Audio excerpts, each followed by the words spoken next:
Fernando Santos, muito obrigada por ter vindo aos Imperdíveis. Gostava de o apresentar, se calhar não como só o selecionador nacional, mas por aquilo que eu acho que é o seu perfil, os seus traços de caráter, e que tem a ver com a confiança, tem a ver com o acreditar e fazer acreditar. Tem a ver com as suas relações humanas, a maneira como as gera e como as orienta, e tem a ver também, de facto, com uma gestão do grupo, porque não trabalha sozinho, e com essa sua capacidade de delegar. E tudo isto faz com que seja o selecionador de uma seleção campeã. Uma vez apresentado assim, e se calhar já um bocadinho embaraçado, gostava de saber como é que consegue fazer tanta coisa e como é que consegue fazer com que eles acreditem, nós acreditemos e todos ganhemos, e não só o jogo, mas esta confiança enorme em nós. Bem, boa tarde, né? É um prazer estar aqui, seguramente. Respondendo à pergunta, como é que se faz? Não sei, não há nenhum compêndio que nos explique ou que nos diga esta é a matriz, como é que se faz, não se faz. Agora, sei que aquilo que é fundamental é a questão do grupo e a questão do nós, mais do que eles ou eu acreditar. O que funciona para que se possa atingir objetivos é quando nós todos acreditamos no nosso projeto. Portanto, este projeto é nosso, não é do fulano A, B ou C, ou não é de ninguém, no fundo, e é de todos ao mesmo tempo, não é? Eu, quando cheguei à equipa nacional, tive essa preocupação imediata de, lembro perfeitamente, para além de criar um objetivo e dizer ao que vínhamos e ao que devíamos ter como objetivo, lembro perfeitamente de ter colocado todos os pronomes pessoais no quadro e fui arriscando o eu, do ele, e só não risquei o nós. E ficou sempre o nós, todos por todos, e a lógica como a lógica de funcionamento, não é? Porque se não for assim, se não conseguimos construir este nós, em que todos trabalhamos com um objetivo comum e todos temos, na realidade, a mesma confiança, torna-se muito difícil alcançar o que quer seja, porque este nós não é a equipa técnica, não é os jogadores, é todo um staff que à volta começa no Presidente da Federação, obviamente, e termina naquilo que são aqueles que ajudam, que são muito importantes, o caso, por exemplo, dos roupeiros, que são muito importantes neste nós global, não é? Numa fase final estamos cerca de 70 pessoas, mais de 70 pessoas a trabalhar para um objetivo comum e, portanto, é preciso articular tudo isto. Muitas vezes, obviamente, quem ganha são os jogadores, quem está dentro do campo são os jogadores, são eles que vão e quem ganha são os jogadores e Portugal. Sim, claro, obviamente. Que é uma seleção. Sempre estamos a falar da seleção. Se estivéssemos a falar de um clube, ganharia o clube. É evidente, neste caso ganha Portugal. São eles que vão dar o corpo, na realidade, e que vão manifestar dentro do campo aquilo que é esta tradução daquilo que nós procuramos fazer. Mas, para que isso aconteça bem, tem que haver toda esta envolvente. Sim, isso é difícil. Fernando Santos, uma seleção, por definição, não tem nem muito tempo para fazer grandes estágios. Exatamente, nem jogadores, portanto não há tempo a trabalhar, não há estágios e tudo isto tem que ser numa base de confiança e numa base de gestão afinadíssima dos egos que se juntam ali, das pessoas que têm a sua marca individual, dos eu. Eu prefiro os eu. Sim, exatamente, não faço questão de dizer os egos, mas a marca individual. Há ali muitas marcas dentro da marca seleção. E esta seleção vê-se uma seleção muito alegre, uma seleção que gosta de estar junta, que gosta de ser grupo e isso também é exaltante. Não é só a vitória, não é só o acreditar e a confiança, a técnica e a tática, é também essa alegria. De onde é que isso vem? Sim, vem do prazer de estar na realidade juntos. Acho que foi isso que conseguimos criar, porque a seleção nacional e um clube são coisas completamente distintas, é o dia e a noite. Desde logo nós não temos jogadores, os clubes têm os seus jogadores, contratualmente são dos clubes, e portanto há muitas formas de agregar ou não conseguir agregar depois todas as pessoas que pertencem a esses clubes. Na seleção não, os jogadores vêm aqui por gosto. Eu tenho um contrato, obviamente, todos os outros temos um contrato com a Federação. Mas também está lá por gosto. Sim, é verdade, estou lá por gosto, com muito gosto. Mas eles vêm mesmo por gosto. Qualquer jogador pode dizer não, se fosse essa a sua vontade. Portanto, não há aqui nenhuma relação de obrigatoriedade de ter que vir à Seleção Nacional. E depois também porque ao longo dos anos há alguns momentos em que os jogadores ou não estão na forma desejada, ou estão lesionados, ou têm um outro problema qualquer e não podem dar o seu contributo. E portanto isto é tudo um bocadinho feito sempre ao momento, não é? E o momento é curto, como disse. Na maior parte dos momentos, com exceção das fases finais, em que temos algum tempo mais, todas as nossas concentrações serão entre 2, 3 dias antes do primeiro jogo. Quer dizer que normalmente não há treino, ou há só há recuperação. Os jogadores vêm de competições, estão em quadros competitivos muito fortes, não só nos seus campeonatos nacionais, bem, do ponto de vista físico. Sim, vêm por menos, porque normalmente antes dos jogos das seleções é quando há competições europeias também, os jogadores estão sujeitos a um esforço maior e, portanto, há que recuperar os jogadores.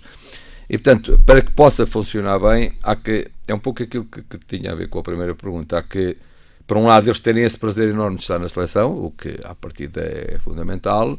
Depois também esta confiança mútua entre todos, esta relação entre todos, que permita que num ou 2 dias a gente consiga mudar o chip do clube para a equipa nacional e vamos representar o nosso país e tentar também aí, obviamente, alguma coisa taticamente ou estrategicamente para tentar resolver o problema, mas é feito muito numa base muito diferente daquilo que é feito num clube, com exceção numa fase final em que temos na realidade algum tempo mais de preparação e podemos afinar um bocadinho melhor, mas tem que ser muito nesta base. E os eus são fundamentais, porque num conjunto, num grupo, há sempre eus. Claro. Todos nós somos um eu, não é? Claro. Eu não gosto da expressão ego por uma razão muito simples, porque acho que quando falamos no ego, se fosse em grego, tudo bem, porque é mesmo eu, não é? Mas como não é em grego que a gente está aqui a falar, como nós estamos a falar, e aqui há um sentido egocêntrico, não tão positivo desta palavra ego, que é uma palavra grega. Eu, na realidade, antes de ir para a Grécia, tinha muito essa ideia também. Eu usava muito o ego como quase não era depreciativo, mas pelo menos uma conotação não tão positiva. Depois de lá chegar, comecei logo a ouvir ego, digo, isto aqui até é mau para mim, porque eu não me dou muito bem com isto. Mas depois percebi que na realidade eu sempre que tinha que falar em meu nome, eu dizia eu, não dizia eu, dizia ego. Sim. E portanto eu acho que essa questão é central, que é conseguir eliminar essa questão. Agora, cada um tem o seu eu e todos, se queremos criar uma relação forte entre todos, também temos que perceber o eu de cada um, não é? O eu no sentido da forma de estar, da maneira de ser. Exato. Mas isso é que é extraordinário. Importante. Isso é que é extraordinário, porque é isso que toda a gente diz, é que há uma unanimidade sobre a sua sensibilidade, quer à equipa técnica, quer a cada jogador, a sua capacidade de analisar o jogo, a sua capacidade de preparar o adversário, essa questão do trabalho, mas também, sobretudo, a ver como é que os jogadores chegam, como é que eles vêm, como é que eles chegam, em que estado físico e emocional. Isso é extraordinário. E acho que nessa leitura dos jogadores, se calhar também percebe que há ali uns pilares, há assim umas pessoas com uma influência no balneário. Estou a pensar, por exemplo, no Bernardo Silva, que toda a gente sabe que é uma pessoa que traz imensa alegria. Sim, é o que eu digo, não é? Num clube, essa questão é uma questão que vai sendo muito marcada ao longo de uma época, ao longo dos anos, porque há jogadores que, ou pela sua antiguidade, ou pelo seu carisma, se tornam os verdadeiros líderes de balneário, portanto, quando chegam novos, eles estão ali para apoiar isso, toda a gente fala nisto. Na seleção, como isto não é contínuo, as coisas não funcionam tanto assim, não é? Claro. E é muito importante, na realidade, cada um se expressa à sua maneira e não procurando seguir outros, não é? É preciso que haja esta liberdade, entre aspas, em que cada um se sinta verdadeiramente importante com as suas características, e não só no jogo, mas também dentro do próprio balneário, porque não podemos ser todos iguais. E a nível da seleção, mais importante que estarmos muito bem fisicamente, porque isso a mim não me compete, não consigo fazer nada sobre isso, eles vêm dos clubes, eu não vou poder atuar sobre esse aspecto. O que é mais importante é ter mentalmente os meus jogadores bem, mentalmente, que estejam na realidade alegres, disponíveis. Depois cada um, os mais introvertidos, menos introvertidos, uns que fazem rir os outros também por tendência natural, e muitas vezes até não pode não ser só deles próprios, não é? Caso Cristiano, toda a gente fala na questão do peso do Cristiano no balneário, mas às vezes, obviamente que sim, mas também tem muito a ver com o que os outros pensam por ele, porque metade destes miúdos que chegaram agora eram fãs dele, colecionavam os seus cromos e tal. Portanto, mas ainda bem que fala do Cristiano no balneário, porque também é lendário, ficou uma lenda quando ele disse: foste tu que nos fizeste acreditar, não é? Isto foi uma conversa de balneário e foi o Cristiano que lhe disse assim em 2016. Sim. E portanto no balneário passa-se muita coisa, não é? Essa influência de balneário, ou quando as pessoas hoje em dia dizem que esta alegria, esta simplicidade do Bernardo Silva, e que contagia aos outros, e de tudo isto que está a falar, há de facto uma influência ali no balneário. Sim, não é só... Seguramente que há. E como digo, muitas vezes essa influência também pode vir ou pela característica, pelo ADN natural, há uns que gostam de brincar e portanto puxam mais os outros ou não, mas também pode vir por essa influência. E obviamente em relação a Cristiano, mas a Pepe e outros, que são jogadores como Ricardo Carvalho, são jogadores que muitos destes mais jovens, há uma diferença de idade de 15, 16 anos, portanto quando eles eram miúdos estes já eram grandes jogadores em Portugal e portanto se calhar eles colecionavam os cromos, eram os ídolos deles. E de repente verem-se envolvidos com eles, mas verem-se envolvidos com naturalidade, e eu acho que isso também é muito importante. Eu acho que esse tem sido o segredo da equipa nacional. E há também, dizem que há esta geração que está a chegar é uma geração extraordinária. Sim, é verdade, mas eu digo sempre isto. Todas as gerações são extraordinárias. Todas as gerações têm sido. Porque Portugal tem tido gerações extraordinárias. Se pensarmos 66 era uma geração extraordinária, mas se pensarmos em França. Era uma geração extraordinária, nos anos 80, se pensarmos depois a partir de 2000 para cá sempre tem havido gerações extraordinárias, a 2004 era. E esta geração tem sido, e tem futuro, na minha perspectiva tem futuro, agora, desde que mantenha aquilo que é fundamental, que é, por um lado, grande confiança, sem exagero, porque depois também a confiança passa a presunção, passa para o lado da presunção e isso depois pode criar problema. Exatamente. E portanto, se mantivermos essa confiança com a humildade necessária para reconhecer que do lado de lá está gente capaz, que também tem o mesmo objetivo que nós e que nos quer vencer, se tivermos essa sempre como matriz este pensamento e depois tivermos então a confiança plena para desenvolvermos aquilo que temos de fazer em jogo, Portugal dificilmente alguém vai ganhar Portugal, isso é o que eles têm feito ao longo destes 4 anos. Sim, já fala isto já está testado, clinicamente testado. Sim, é verdade. Trouxe o João Félix à seleção. O João Félix acaba de fazer a sua entrada no Atlético de Madrid. A transação foi milionária, 126 milhões de euros. Tudo isto com um rapaz de 19 anos, que é muito talentoso. Quando olha para o João Félix humanamente, e porque o seu olhar é sempre muito humano, aquela pessoa, o que é que lhe passa pela cabeça?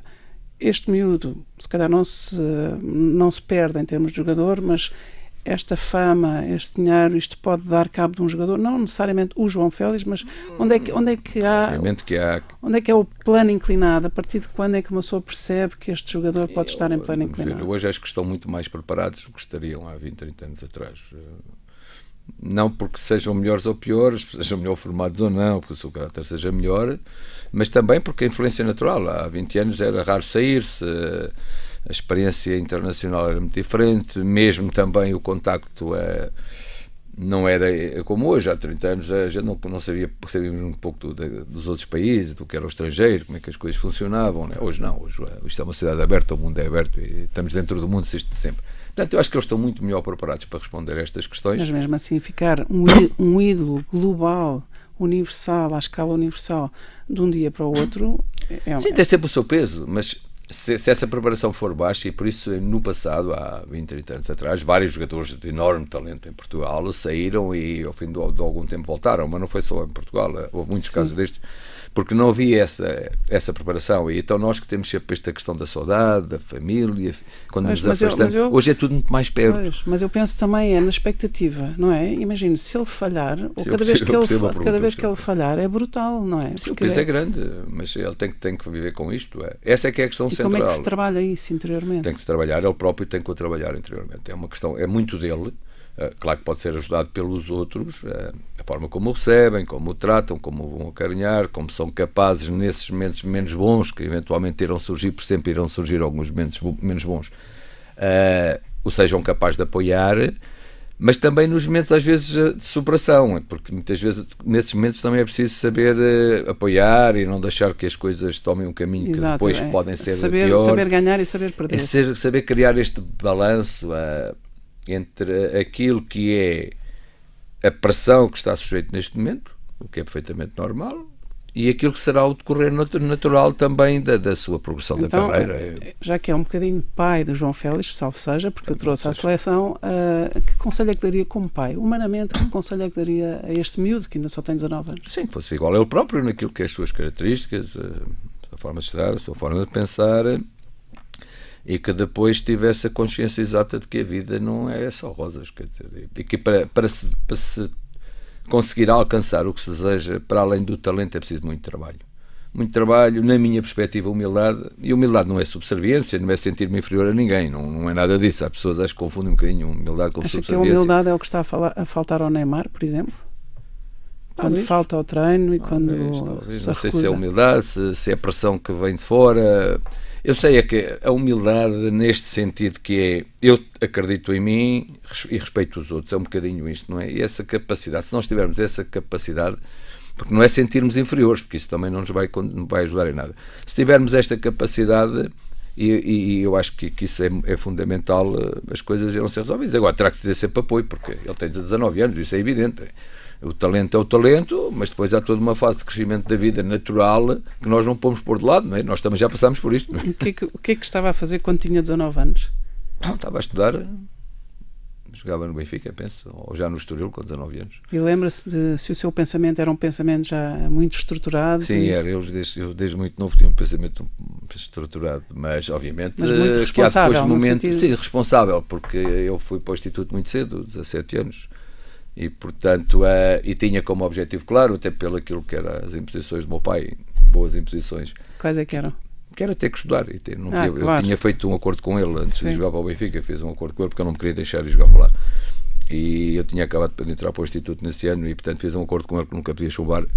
E, portanto, eu tinha que cumprir essa obrigação, não é? Obviamente que há alguns momentos em que isto se torna difícil. Eu costumo contar aos meus amigos muitas vezes que naquela altura, depois de jogar no Benfica, depois para o Estoril, começamos a ser mais conhecidos, saímos mais à noite, e com 18, 19 anos. E eu lembro perfeitamente que às vezes chegava a casa já um pouco mais tarde que aquilo que era normal. Era cedo, porque já era o pai 3 ou 4, e às 7 horas o meu pai acordava-me sempre para eu ir para o Instituto. E eu às vezes dizia ao pai, hoje eu não tenho aulas, e ele dizia, não tem nada a ver com isso, levanta-te. E eu levantava-me e lá ia para o Instituto. Tinha que ir.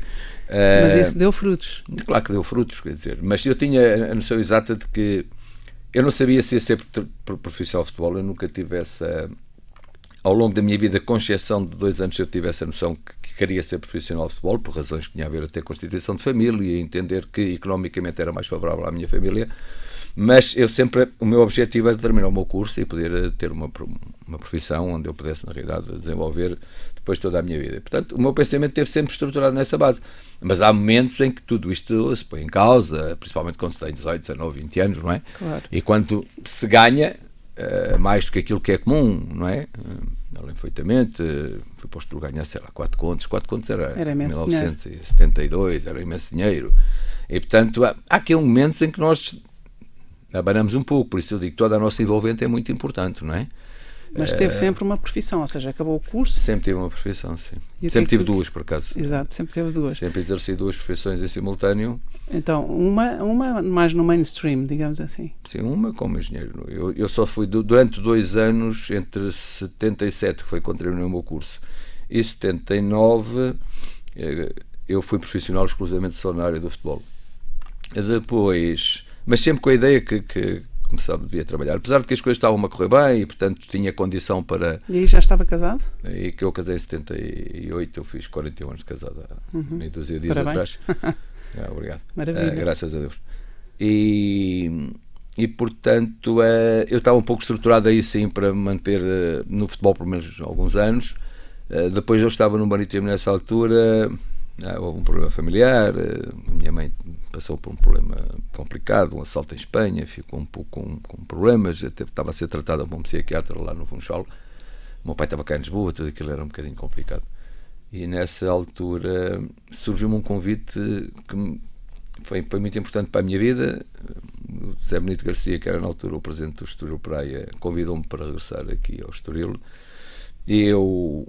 primeiro disse que não, porque economicamente, em termos só de profissional de futebol, não fazia nenhum sentido, mas à segunda tentativa dele, eu já tinha começado a estruturar um pouco melhor a minha ideia, e perante este cenário que estava a acontecer também, e disse-lhe, ok, eu vou se me arranjares um emprego, mas na minha área, não é? E assim aconteceu. Eu entrei 5 de janeiro de 1971 para o Hotel Palácio, fui diretor durante 18 anos no Hotel Palácio, de todo aquilo que era a questão técnica, obras, tudo isso. Eu fui responsável por tudo o que tinha a ver com as tropelagens, não com o Hotel Palácio, mas tropelagens no seu todo. E, portanto, durante esses 17 anos, eu exerci em 2 profissões, não é? E claramente... Gostava tanto de uma como de outra? Gosto, ainda hoje estive ao pequeno almoço no hotel, portanto, ainda tenho licença sem vencimento. É um belo hotel. Ainda tenho as licenças sem vencimento. Apetece imenso não o deixar. Pois, é verdade. E tenho muitos amigos, para além de muitos amigos, tenho alguns que ainda trabalhavam comigo, os meus patrões, sou amigo deles, pessoal, mas além disso tenho uma relação muito forte com o hotel e adorei o que fiz no hotel durante esses anos todos. E depois, quando é que veio esta questão de ser treinador? Como é que isso nasceu? Nunca me passou. Eu quando voltei e portanto, não só fui trabalhar, como continuei a jogar. Eu continuei a jogar no Estoril, portanto durante 3 anos ainda continuei a ser jogador. Até que depois há uma fase em que já estou para terminar, a minha vida no hotel já não me permitia muito, eu já só treinava à tarde, já não treinava regularmente com a equipa e portanto achei que era a altura de parar. Mas é uma fase em que o Estoril Praia tinha, estamos a falar 84, portanto tinha 30 anos. Já tinha filhos? Já tinha 2 filhos, sim. Já tinha os meus 2 filhos. E, portanto, eu casei muito cedo. Casou muito cedo e continua casado, sim, que é muito inspirador. Estamos a falar 84, 85, o meu filho tinha 1 ano e pouco. E nessa altura eu não tinha muitas condições para continuar e portanto ia parar, só que o Estoril entrou numa fase mais difícil, o Estoril estava na 2ª divisão, algumas dificuldades económicas e o presidente da altura, que era Júlio Graça, convidou-me para ser o treinador e eu disse não podia, não tinha condição para ser o treinador. Mas não achou estranho? Não achei estranho, isso não achei. Quer dizer, a minha vivência de balneário, a minha presença, também qualquer pessoa indiciaria que claro, talvez fosse possível isso acontecer. E eu disse que não podia, mas indiquei o António Fidalgo, que é meu afilhado de casamento e que era meu colega de equipa na altura, e eu disse ao Presidente, olha, eu não posso, mas acho que o António pode perfeitamente exercer esse cargo, e seria bom para o Estoril nesta fase, seria muito bom, tem todas as condições, e assim aconteceu. O Presidente convidou o António para ser o treinador, só que o António pôs como condição que eu ficasse a ajudá-lo ali nesses 2 anos de contrato, que eu ficasse a ajudar, ainda até na condição de jogador, era um bocadinho de jogador e adjunto, ia lá poucas vezes, até porque nessa altura foi a altura que eu remodelei o hotel entre 84 e 89, tinha 110 homens a trabalhar no hotel todos os dias, e eu tudo o para a Hotel Palácio, ou direta. seja, aquilo que nós vemos ali, que é até uma parte monumental, não é? Foi o que eu remodelei nessa altura. Devemos-lo também assim, está a ver? Uma boa parte. E Luciano Doná, que era o arquiteto e o decorador nessa altura, um grande amigo meu que já partiu e está agora com o senhor.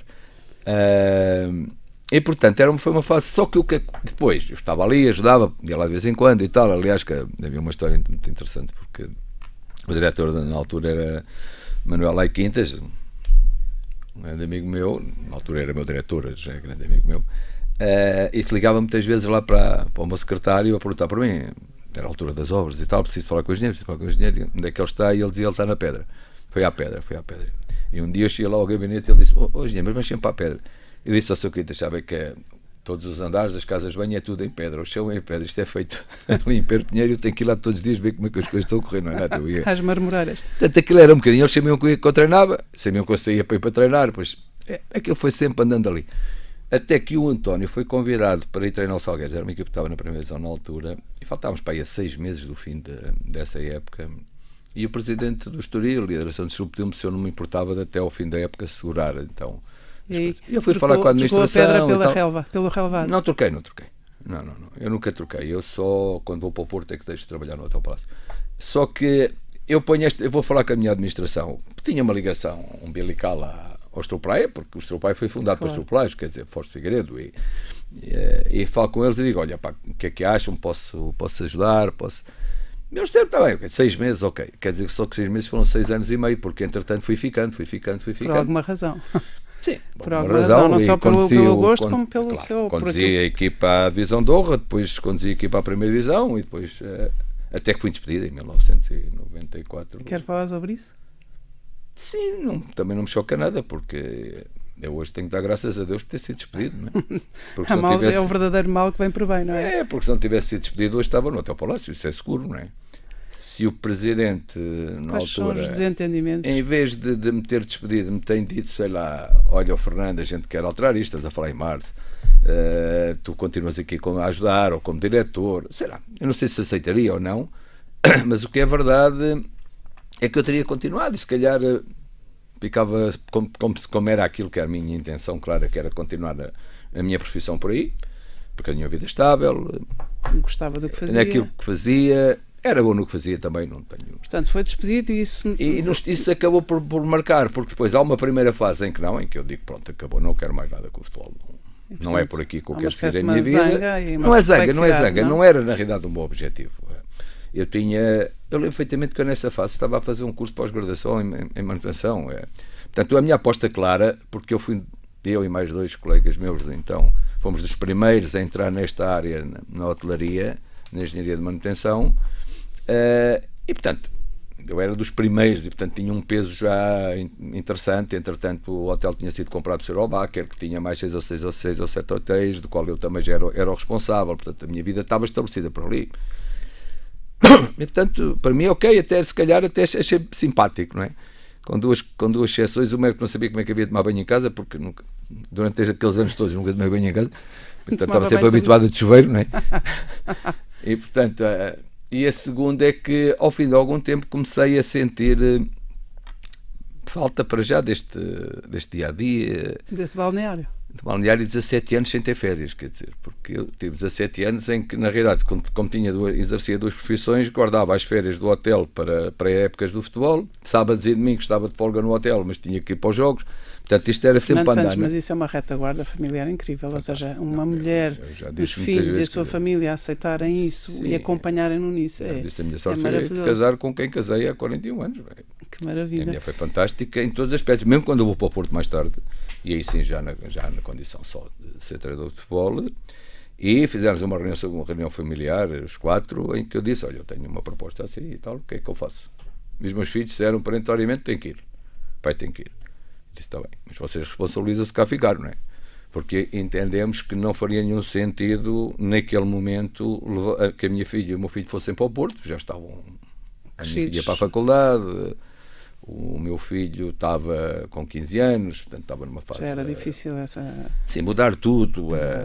Estudava e a já sua mulher, na altura? E a minha mulher é professora, sempre foi professora, e ela disse, fiquei eu, e foram 3 anos de grande sacrifício para ela, porque saía da escola às 6 da tarde, ela dava aulas lá na aldeia de Judo, saía da escola, ia para o Porto no carro, às vezes via-me assim um bocadinho a correr, porque eu entretanto tinha jogos e via um bocadinho a correr, e voltava depois para baixo, quer dizer, no fundo isto foram 3 anos consecutivos. E como pai, como marido, sente que isso foi de facto uma retaguarda, que foi só assim é que se consegue? Isso não teria de ser treinador, teria de ser treinador, porque a família para mim está acima de tudo, e portanto, ao mínimo sinal de que alguma coisa não estaria a correr bem, eu teria voltado para trás. Isso... E aí voltamos à sua lógica, todos por todos, não é? No fundo, sim, é o nós na família, sim, é o nós na equipa.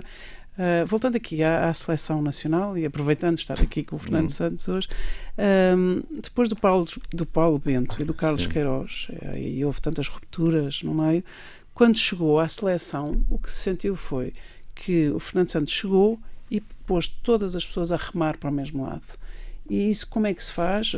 Eu acho que os meus colegas... Como é que se faz no concreto? Como é que se faz equipa? Como é que se exerce essa liderança? Como é que delega na sua... Pois, eu como disse há pouco, eu não sei, porque eu não dou bem com Excel, apesar de ser engenheiro. Não, porque a minha experiência que tem a ver com liderança, eu acho que a liderança também é algo que está um pouco nas pessoas, de alguma forma, não? Mas tem muito a ver com aquilo que foi a minha vida no Hotel Palácio, enquanto diretor da manutenção. Eu tinha 40 e tal homens a trabalhar comigo. Portanto, esteve sempre a gerir. Portanto, aos 26 anos eu vi-me obrigado, entre aspas, com muito gosto o fiz também, mas a gerir uma equipa muito mais difícil. Muito mais difícil. Porque via com miúdos de 18 até homens de 70 anos. Pois, e não tinha sequer o objetivo de ganhar um campeonato. Tínhamos objetivos, mas não eram propriamente esses. Ganhar o campeonato e ter uma recepção no aeroporto. Tínhamos objetivos fortes e isso era importante e conseguir. E na realidade, eu lembro perfeitamente, eu quando cheguei ao hotel em 81, ele estava dividido a secção estava dividida em 3. E eu lembro perfeitamente que a minha primeira preocupação foi deixar de ter 3 oficinas para ter uma e juntar toda a gente. Naquela altura as pessoas não era só ver, era que se conhecesse. Falasse, eles falavam, mas colaboravam um pouco, não é? Melhorar a comunicação, melhorar a colaboração. Porque eu lembro perfeitamente que, para mim isso foi muito estranho, eu tinha 26 anos, eu lembro perfeitamente de dizer a um dos meus colaboradores que era preciso fazer isto e portanto para ir falar com outro colaborador que era para apoiar. Ele disse, não, eu não vou, porque ela a mim não vai fazer, tem que ser o engenheiro a dizer. Eu disse, calma lá, não é? Então a primeira coisa que eu fiz foi fazer uma oficina nova em que toda a gente foi trabalhar para dentro daquela área, portanto, e aí já não havia hipótese de não comunicar e não... E aí a delegação também é mais fácil, não é? Delegar tarefas. Sim, e congregar as pessoas, isso é fundamental, para que as pessoas não sintam que aquilo é do outro e isto é meu, não é? Eu tomo aqui conta do meu quintal, eu tomo conta do quintal. E por isso já disse, objetivos fortes e comuns, não é? Sim, comuns. E um sentido de pertença. Comuns, em que todos ganhamos e todos perdemos. Sim, isso é uma questão central. Como é que lida com o erro e com o falhanço, para além daquilo que nos é dado ver na televisão? Muito mal, naturalmente, muito mal. Tenho muita dificuldade em perder, não é? Agora, ao longo da vida, vamos começando a perceber melhor e a ter capacidade de ter armas para voltar para cima, não é? Quais são as suas armas? É pensar o que é que fiz. Eu, a seguir aos jogos, todos os jogos, mesmo quando ganho, tenho, obviamente, a questão só no aspecto estratégico do jogo e tal, mas a gente nunca dorme. O treinador, acho que não sou eu, mas qualquer um colega meu não dorme porque vai pensar o que fez bem, mesmo quando ganha, o que é aquilo que não terá feito bem. Quando perde, obviamente, vai pensar mais no porque é que perdeu, o que é que aconteceu. Mas e depois enquanto ter confiança em mim próprio e acreditar naquilo que faço, mas não porque acho que há algumas coisas assim que complicadas. Não porque acha que é o melhor do mundo, mas porque acredita naquilo que faz. Mas, é isso? Pois não, isso não, mas também não é porque mas acho que sou, na realidade faço muito bem. Sim, mas a gente é um dos melhores do mundo. Sim. Mas eu não tenho dúvidas em relação a isso, mas quer dizer, não tenho que andar a dizer naturalmente. Agora acredito muito naquilo que é o meu trabalho e nas minhas capacidades. Eu também nunca podia ter conseguido alcançar aquilo que foi conseguindo. Agora, em relação à sua pergunta, eu acho que todos os meus colaboradores, os meus antecessores, e esses particularmente são dois amigos meus, que estiveram à frente da seleção, procuraram o mesmo, mas cada um tem a sua forma de estar, de pensar. Às vezes falam-me até na questão do Paulo, porque havia um caso de um jogador com o Paulo. Eu, no lugar, se estivesse nesse momento, no lugar do Paulo, se calhar teria tomado a mesma solução que ele tomou, porque cada caso é um caso e em cada momento. Eu, quando cheguei à seleção, o que fiz foi, ok, houve estes casos, não tenho que os julgar em nada. Muitas rupturas. Mas não tenho que os julgar. Eu não sei o que é que faria se estivesse lá naquele lugar. Portanto, não há aqui nem crítica, nem julgamento em relação a isto. É uma tomada de posição diferente. Perguntei à Federação, há algum jogador que não possa ser chamado à Seleção Nacional? O que me disseram foi que havia um jogador que tinha sido castigado, mas que já tinha terminado esse prazo, que era o caso do Ricardo, e o caso do Tiago, que agora vai trabalhar para a Federação, que é algo espetacular na realidade, como pessoa, como homem, era como jogador também, que tinha escrito uma carta em tempos, já não era o primeiro, tinha escrito uma carta a dizer que, pronto, que a partir de determinada altura renunciava à chamada Seleção Nacional. E esse caso era um caso diferente. Eu fui falar com ele pessoalmente, perguntar-lhe como é que é, se ele mantinha essa condição ou se a queria alterar. Ele disse-me sim, que alterava. Portanto, a partir daqui, as coisas, todos os jogadores estavam disponíveis para ir à seleção. Eu tomei as opções que tinha que tomar. Isto não encerra um mínimo de crítica, como disse. Não é só crítica, é também de pensar, se estivesses lá naquela altura, se calhar tinhas feito o mesmo. Pois se calhar tinha, não sei. Não sei.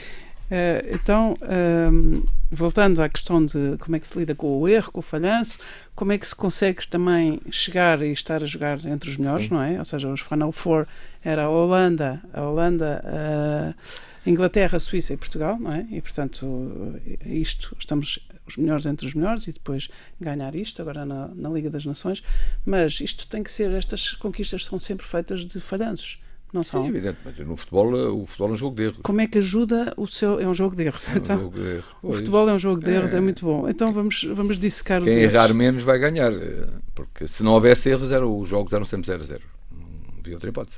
Se ninguém falhasse, nem coletivamente, nem individualmente, o jogo seria sempre 0-0. Claro, ou 20-20.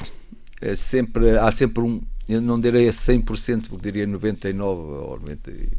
Porque há sempre a parte individual que pode alcançar um objetivo sem ter que haver falha do adversário. Ou seja, um éder. Uma bola parada. Ou aquele éder que chega só para marcar, portanto, mas alguém não deixou que o éder ajustasse, quer dizer, entre aspas, percebes? Sim. Tem muito a ver sempre também com o falhanço. Portanto, quanto menos errarmos, melhor. Eu sempre digo que coletivamente devemos ser muito fortes para limitar aquilo que são os estragos que nos podem causar o adversário, não é? O adversário tem uma estratégia clara, que é marcar um golo à minha equipa, não é? É uma estratégia clara e eu, portanto, a minha obrigação é criar com os jogadores uma estratégia que não permita que o adversário faça isso. Isso é a primeira condição. Depois há uma segunda condição para quem quer ganhar, porque se só ficarmos por esta, estamos a jogar para empatar e esse é o nosso critério. É pouco. É muito pouco. Agora, queremos ganhar, também sabemos que há uma outra parte do jogo que é temos que fazer algum golo. Pronto, se na realidade cumprirmos bem a primeira parte e não sofrermos, basta um. Mas se pudermos fazer 2 melhores, se fizermos fazer 3 melhor, porque se houver algum erro e sofrermos um, continuamos com margem para ganhar. Pronto, e aí entra também, para além daquilo que é a relação estratégica entre os jogadores, e na seleção é muito difícil de criar estes mecanismos e automatismos, como se nos clubes, porque não há tempo, há que na realidade também tirar proveito, e sim, isso é a vantagem que a seleção tem, do talento individual de cada um deles, não é? E portanto há liberdade para que o indivíduo em si possa criar dentro do grupo. E é isso que favorece, é isso que é essa a confiança que dá aos seus jogadores. Sim, é que eles podem ser quem são. Sim, sem perder a noção exata, fazem parte deste grupo de trabalho, ou seja, não podem passar para o lado de lá, ok, então eu agora só faço a minha parte e não quero saber do resto. Não. Incluído neste grupo e nesta estratégia, dá-lhes margem e liberdade para serem quem são. E sempre lhes digo eles, há 2 coisas que temos que fazer a todos os que chegam, é confiança vocês entre vocês, uns nos outros, cada um acreditar no colega, e todos, não é só nos que vão jogar amanhã, é em todos aqueles que ali estão, e confiança mútua entre mim e vocês têm que acreditar em mim e eu acredito em vocês, pronto. E hoje em dia isso já são 2 jokers nestes últimos anos, portanto são cartas, já ganhas a partida. O que é que não perdoa? Que erros, uma vez que disse que o futebol é um jogo de erros, que erros é que não perdoa a si próprio e aos seus jogadores? Sim, há bocado na pergunta que fez, está aqui uma questão que é fundamental, porque como é que se vamos sobreviver aos erros? A primeira questão é termos essa capacidade também de analisar o que é que fizemos nós próprios, não é? E aprender com o erro. Sim, e olhar para lá e não fazer de conta, não é? Há muita luz no erro. Pois, porque muitas vezes o que acontece é que que nós olhamos para lá e ficamos em culpabilização ou então achamos sempre que os outros é que fizeram mal, porque eu disse assim, que ele não cumpriu e tal. Bem, é importante olhar para tudo isto num plano muito mais global, onde eu estou lá também, né? Dizer assim, podia ter feito isto, devia ter feito isto, não fiz, o que é que eu posso melhorar? Mas sem excesso de culpabilização. Não, sem excesso disso não, claro. Porque quando tomamos uma decisão, tomamos em consciência que estamos a fazer bem. Claro. O problema... Isso, quando nós vamos culpabilizar no total é porque achamos que o que fizemos nós não tínhamos consciência ou não tínhamos a certeza que estávamos a fazer bem. Então voltando quais são os erros que não perdoa a si próprio e não perdoa aos outros? Não. Tem a ver com falta preguiça? De profissionalismo. É a única coisa que com a qual eu não sou capaz de conviver, comigo próprio também, e aos meus jogadores. Aliás, eles sabem que é a única coisa que... Eu quando digo falta de profissionalismo não é a sua vida, não é isso. É em campo não darem tudo o que têm para dar. Sim, podem jogar mal, as coisas podem não ser bem, mas deram o seu melhor. E chegaram e são pontuais. Das coisas que mais, eu já tenho dito isto aos jogadores várias vezes, as coisas que mais me agradam nesta equipa, para além das vitórias e da qualidade enorme que os jogadores têm e tal, é que só 1 ou 2 vezes me chatei com eles a sério por isso. Ou seja, há 1 ou 2 jogos em que eu na realidade, e disse-lhes isso, eu sou muito frontal, digo aquilo que penso, e disse-lhes isso claramente. É a primeira vez que eu estou aqui a meio de um jogo a gritar, a dizer que vocês não deram o que têm para dar. Isso complica comigo. Porque a gente pode ganhar ou perder, não podemos deixar de fazer e de dar tudo o que temos para dar. Isso não. Já falámos de João Félix, já falámos de vários jogadores ao longo desta conversa. Podíamos falar do Rui Patrício, o lendário Rui Patrício, importantíssimo em 2016. Podíamos falar do Gonçalo. Sim, podemos falar do Éder, podemos falar do Nelson Semedo, do Bruno Fernandes, todos estes que são extraordinários. Mas se calhar agora preferia perguntar o que é que valoriza mais no seu braço direito, no Ilídio Val, por exemplo. Não, para mim são fundamentais. O Ilídio Val, o João Costa, o Rosário, o Ricardo, o Justino são gente fundamental. Muitos deles a trabalhar comigo há muitos anos. O Ilídio trabalhou comigo a primeira vez no Futebol Clube Porto. O Rosário é o que trabalha há mais anos comigo, já começou na Amadora. O Ilídio trabalhou comigo no Futebol Clube Porto, era o coordenador da formação e depois durante o ano trabalhou comigo e sempre mantivemos uma relação de amizade forte, mas também de troca de opiniões e de ideias durante muitos anos. E depois, quando eu venho para a equipa nacional, tive a sorte de ter como coordenador nessa altura de formação e, portanto, entendi logo que era uma chave importante para mim, para já pelo seu conhecimento profundo deste núcleo de jogadores com treinada idade que me tinham passado um pouco ao lado, porque eu vivi muitos anos na Grécia, como sabe. Portanto, há um conjunto de jogadores que eu não acompanhei o dia-a-dia, aqueles mais jovens. E portanto, essa informação... essa informação era fundamental. Mas não é essa a questão central, era a sintonia entre mim e Ilídio Val, e entre mim e os outros que vieram comigo e que trabalhavam na Grécia na altura, E é esta relação que é muito importante. Eu acho que talvez esse ano e meio que eu tive a colaborar com o António me tenha também alertado para algumas questões que são fundamentais. Adjunto é muito difícil. É uma situação muito difícil, porque, principalmente nos clubes, nas seleções sim, mas nos clubes tudo isto tem uma dimensão diferente, porque é muito dia a dia, não é? O jogador, todos os jogadores acham que devem jogar e que podem jogar e têm condições para jogar. E infelizmente o futebol tem esta. Infelizmente, portanto, não, esta é uma regra. É uma regra. E há que gerir muito bem essa porque essa há uma regra, ao não contrário é? das outras profissões, esta é uma regra que não podemos alterar. E essa gestão de expectativas, só por estou aqui a olhar e ver que temos só mais uns minutos, ainda Sim. queria ir a outros temas. Sim. Essa gestão de expectativas é um trunfo também da sua equipa técnica, ajudá-los a gerir as suas expectativas e as dos jogadores. E os jogadores, e depois aquilo que eu costumo dizer, que é funcionar como uma verdadeira equipa, que é termos liberdade total para expressar as nossas opiniões e discordar algumas vezes em relação ao que é a estratégia ou a outra, mas depois, como eu costumo dizer, quando eu disser que isto é branco, já ninguém pode dizer que é preto. Isso aí acabou. Aí é que uma pessoa vai buscar os galões de ser um dos melhores do mundo, senão não, sempre foi assim, porque isso eu acho que eu também sempre fiz isso em relação quando foi o caso do António. Às vezes não concordava em absoluto, mas que se me disser esta é a decisão, eu vou com ela, não é? Fernando Santos, temos o seu telefone, está ali a tocar, espero que não seja nenhuma urgência. Queria só aqui usar os últimos 3 ou 4 minutos da nossa conversa hoje para falar de Deus, porque passa a vida a dizer graças a Deus. Já falou muito sobre a sua fé em Deus publicamente, e é impossível nesta fase, depois da Liga das Nações, depois de outra vez de uma grande conquista, não ir ao tema, até porque é um tema. A palavra Deus é uma palavra difícil no mundo e muito adversa no mundo do futebol e da alta competição, ou não? Não sei, acho que não. Quem é esse Deus em que acredita? Eu que acredito é no Criador, quer dizer. Mas enquanto católico apostólico romano, acredito muito neste Deus que é trino e uno. E que lhe dá, Pai, que é Filho, o que é que faz em si? O que é que trabalha em si?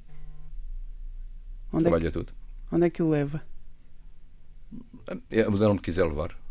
Deus permite acima de tudo. Ou seja, a sua relação com Deus, a sua intimidade com Deus é de uma abertura total, de uma entrega total. Faz de mim o que agora, quiseres. 20 anos para cá, antigamente não sabia, nem sabia que existia mal, não sei. A sua conversão foi... Não direi que foi conversão, foi... Porque eu acho que sempre tive convertido desde o meu batismo, não é? Eu é que não dava por isso, nunca dei por isso, ou passava muito ao lado, eu não queria ver, mas que a verdade é que estava. Não tenho dúvidas, quando olho para trás hoje vejo muitas coisas que aconteceram ao longo da minha vida, mesmo quando andava nessa zona mais escura da minha relação com Deus, mas sempre lá estão os sinais dele. Eu acho que é um bocadinho as pegadas da areia de Santo Agostinho, não é? Quando eu ia na praia e via só lá um par de pegadas, eu achava que eram as minhas e não eram exatamente as dele que me estava a levar ao colo. Hoje percebo isso, na altura passavam-me completamente ao lado. Pronto, até que já porque havia esta questão que me deixou sempre, talvez durante esses anos, eu não diria afastado, porque se eu casei para a igreja, batizei os meus filhos, coloquei-os em colégios católicos, alguma razão havia, não é? Mas porque sempre tive desde miúdo algo que nos foram sempre transmitindo, ou pelo menos na altura transmitindo tanto assim, que era um Deus muito castigador, muito... controlador. Sempre qualquer coisa vais para o inferno, não sei o quê. Isto em mim foi-me criando sempre qualquer coisa que... Isso é o chamar, é o que se diz, ficar na 4ª classe da catequese, não é? Nesse Deus controlador e castigador. É verdade, mas eu como fiquei na 3ª classe deve ter sido por isso. Quando eu descobri que na realidade, para já que está vivo e não estava morto, eu achava que ele estava morto e bem enterrado, e não está nada, está vivo em cada um de nós e tal, não é? E as pessoas, eu costumava perguntar aos meus amigos muitas vezes, que eram mais católicos, ou pelo menos mais convictos, e eu sempre perguntava a eles se Deus que estava em todo lado estava lá no quintal da minha avó, não é? E eles diziam-me todos com grande convicção que sim, e eu dizia, pois, mas a minha avó não tem quintal, portanto não pode lá estar. Portanto eles ficavam um bocadinho desarmados e tal, mas o que é verdade é que não é preciso quintal para nada, porque o quintal somos nós próprios, não é? É no nosso coração. O templo somos nós. No templo somos nós. Fernando, temos mesmo que acabar, é uma pena. Queria só perguntar, então, imagine, se pudesse ter uma conversa com Deus aqui, e acho graça porque... Mas tenho muitas todos os dias. Mas se o pudéssemos trazer aqui, o que é que lhe perguntava hoje? Sim, há sempre algumas questões que devemos colocar e tem a ver com algo que para nós é tremendamente difícil, não é? Não a morte em si, eu acho que o católico não pode ter medo de morte, o cristão, não é só o católico, o cristão não pode ter da morte. Uma coisa é não poder ter, outra coisa é ter. Não. Tem medo da morte? Não tenho. Não tenho, eu acredito na ressurreição, porque senão não era cristão, seria outra coisa qualquer, podia acreditar em Deus, mas não era cristão. Para ser cristão, obviamente, temos que acreditar na ressurreição. Essa é que é a Padre Basilar, e São Paulo diz isso de uma forma muito clara. E isso dá-lhe muita paz em relação à vida. Dá muita paz. Isso, eu tenho a certeza absoluta, mas absoluta, que um dia eu me encontrar lá com os meus amigos, com o meu pai, que lá está agora, e depois os outros, devemos lá estar. Agora, que as coisas não acabam aqui. Não fazia sentido. Isso não fazia nenhum sentido. Agora, algumas questões sim, porque humanamente há sempre questões que nos colocam, não é? Ainda ontem fui a um funeral de um amigo com 30 anos. E isto é um pouco antinatura em relação aos pais, não é? Estas coisas mexem muito connosco e questionam-nos e porquê, mas a questão é que só ele é que sabe. Só quando lá chegarmos e percebermos... Portanto, não se revolta, não pergunta porquê. Perguntar às vezes pergunto. Às vezes também me responde. Pergunto, porque eu acho que... Mas depois há uma coisa que para mim é fundamental e que talvez tenha fortalecido muito a minha relação com ele ou ele comigo. Porque eu acho que é muito mais fácil nós amarmos a Deus do que deixarmos amar. Acho que deixar amar é que é difícil, que é essa outra parte mais complicada. Mas eu acho que há uma questão central, que é nesta relação com ele, nós termos esta confiança e também perceber, isso para mim foi muito importante. Essa descoberta para mim foi muito importante, que é o lado humano de Cristo. Eu ontem pensava, durante a Eucaristia, pensava sobre esta questão e lembrava-me de uma passagem do Evangelho, quando o seu amigo Lázaro morre e a sua irmã vai dizer, ele chora, não é? E aqui há na realidade um momento humano também do próprio Deus, quer dizer, que tomando a nossa condição, passa por essas questões também, por isso se volta no templo, várias vezes chora quase no dia da partida, ele ainda chora. E sofre na cruz. Sim, e diz um pouco, uma passagem que para mim marca muito, que é quando ele está no Getsemane e diz, Pai, se quiseres, basta-me deste cálice. E ele está a chorar, esse que é relatado. Portanto, há ali o quê? Um sentimento de dificuldade de partir e deixar os seus amigos, não é? E de saber também da saudade que vai provocar aos amigos que ficam. E, portanto, é esta parte humana de Deus que também me cativa muito. O que é que agradece a Deus? Tudo, principalmente o dom da vida. É o que eu faço quando chego à noite, quando vou deitar, é agradecer o meu dia, mas aí incluo tudo, como de manhã quando me levanto, é entregá-lo o meu dia e da minha família, mas principalmente o dom da vida, porque se não fosse ele, eu não estava aqui a conversar. Muito obrigada, Fernando Santos, foi um prazer e é uma pena que o tempo passe tão rápido. Muito obrigada. É um prazer.